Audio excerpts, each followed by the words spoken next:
much time is it going to last? So you have to rehearse a lot so that you can end at the proper time. Very good. Yes. So rehearse and keep track of time. So we have here organized the stages of the preparation on the basis of 5 questions. This is the why question, why we are making the presentation.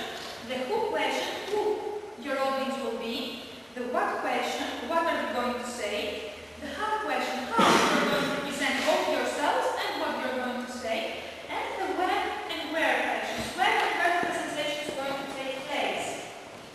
Let's start with the why question. It is very helpful for you that before you start preparing for your presentation, define why you are making the presentation. There are 2 types of goals, of targets. There is a general purpose that you have to define and the specific purpose. When we talk about general purpose, we can say that we make presentations for 2 reasons. Either to inform someone, and this is common perhaps for academic presentations, or to persuade the audience, and this is common for professional presentations. For example, if you want to persuade the audience to buy a new mobile phone or to adopt your ideas, then you're making a presentation in order to persuade. But of course, it is most common that the presentation will have 2 goals, both to inform and to persuade the audience.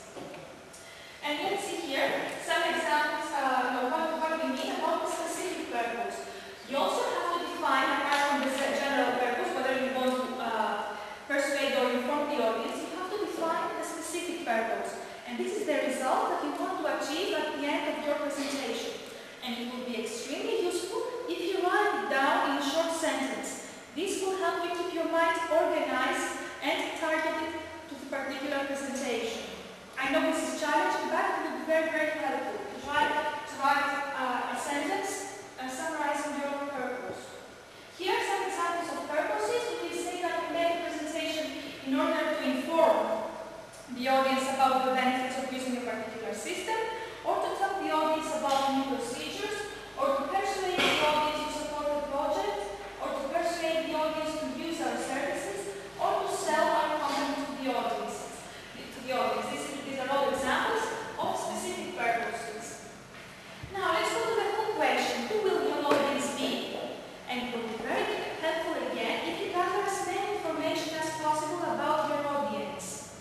And we suggest that you make an audience profile with details such as who are they, how many of them will be attending you, why are they coming, what do they already know about the subject, why are they interested in the subject, and what is their relationship to you.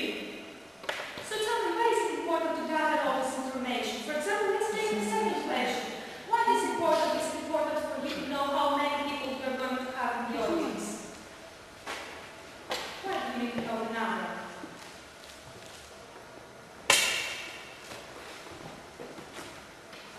I can't do that part.